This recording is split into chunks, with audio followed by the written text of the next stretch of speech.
This is one of the charcoal markets in town. It's one of the smaller charcoal markets. These women are chopping out of the forest just to make the charcoal that you can see, which is really destructive to the environment. You need more than 20 matured trees just to have all this. This is partly caused by poverty that faces most of the people.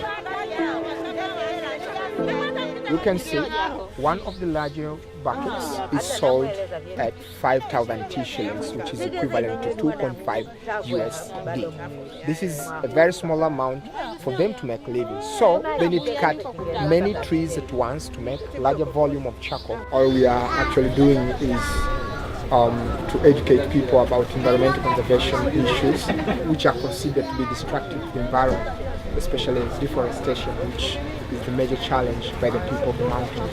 We believe that when they plant enough trees, especially fruity trees, then they will have alternative business. They will sell fruits instead of charcoal that you can see, so that people stop completely this sort of business. The first thing that we actually need to do is to restore what is lost. You can't just stop them from going to the forest and you don't provide them alternatives. We provide them with fast-growing tree species, and most of these are exotic tree species which are fast-growing just for wood. At some points also construction materials, including timber, just for them not to go to the forest. And if you kill a tree for timber or charcoal, you don't just kill that tree, you even endanger life for other creatures, for microorganisms, for birds, for reptiles and other animals which in one way or another depend on that tree. We are providing them with trees. These are fruity trees. In some years to come, when these trees will be producing enough fruits, they will change from charcoal or timber business into fruit business. If we provide them with fruity trees, none of our people will think about going to the forest for cutting down the trees for timber. For those who think they can use the slopes for agriculture, it sometimes turns into a challenge because due to runoff, sometimes we experience serious soil erosion, landfall and rockfall. You can see the ground is flat, the water's going to run off this ground. It rains up here and you just get water rushing down, causing flooding further down in the valley below. There's no wildlife, biodiversity's gone, and Tanzania has a lot of endangered species now. This is what's causing the endangerment, not just to people but to the animals and the ecosystem. In a few years to come, if we don't take measures, serious measures, we will lose everything that we have. We are one of the climatic crises. There's a disasters which has been happening in the mountain and mainly on tree deforestation. And then we said, okay, why can't we think about stopping it? We started with maybe 250 trees, came up 500, and now you could see millions of trees. People will have enough to eat, people will have enough land for agriculture, people will have enough land for other economic activities, and so they won't be thinking of cutting the trees. The good thing is we have the Green Earth Appeal to make sure that trees are planted, to make sure that life of the local community is transformed into a state that everyone will live happily without destroying the environment. My dream is to see people planting quite a lot of trees. We are over 6 billion on this. So you could imagine, if every day one person planted trees, then you could imagine how many trees would be planted on the earth. Then we could save the planet. Thanks to you guys, Green Earth Appeal comes up here.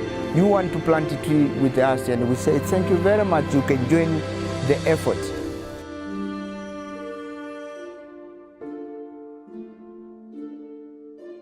Today I'm with Daniel, who's the chairman of the village and also a farm owner in this area of the Usambara Mountains.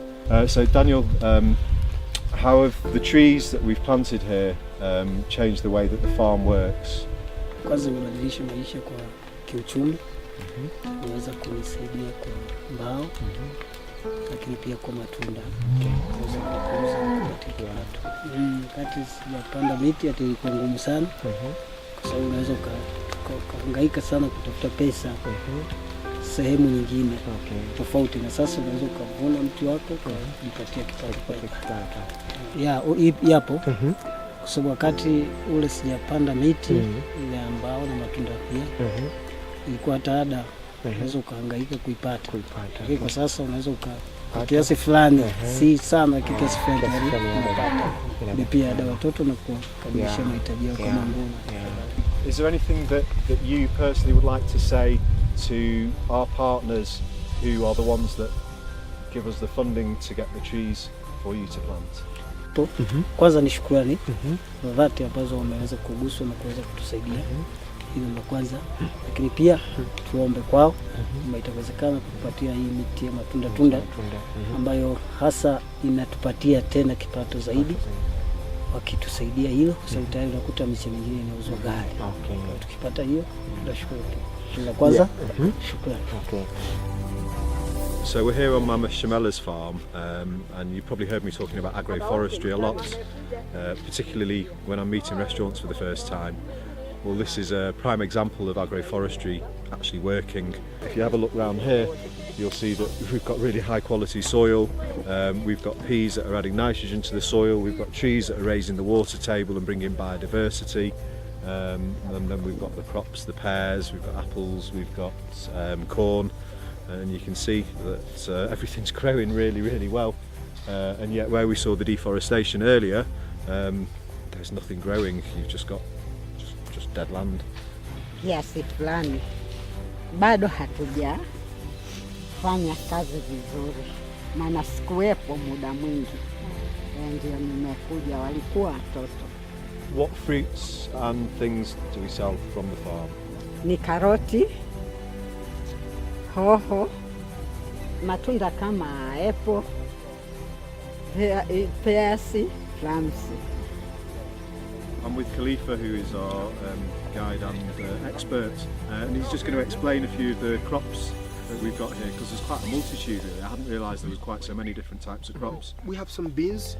These are beans, and it's a very good source for protein, especially for people who are living in the countryside who can have access to meat or other form of protein, especially from animals. This is black and white yam, and it's also a good source of starch and minerals. It's well produced by these people up here. So they pick some for food, for meals, and most of them are taken to the market in the shorter town for sale. That's incredible, and that's agroforestry working at its finest. This is avocado. In this area we've got the best avocado. All over the country they know, and the best fruits, And we don't have season, we grow all year round.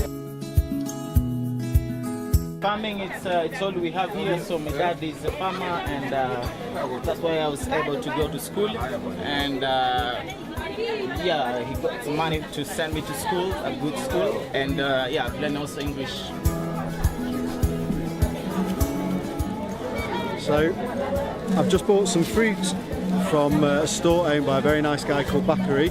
His father was able to provide him with everything he needed, and he spoke perfect English in a country as a second language. We paid him for fruit, and it's this circular economy that is created through trees. In a country where poverty is extreme and deforestation is extreme, it's, to be honest, a bit over-emotional for me now, because we've just seen the whole journey. We've been in the mountains planting trees, we've visited farms, and now we're at a market where people are making money off the fruits of what we do. This is proof, if you need anything, that what we do does change lives.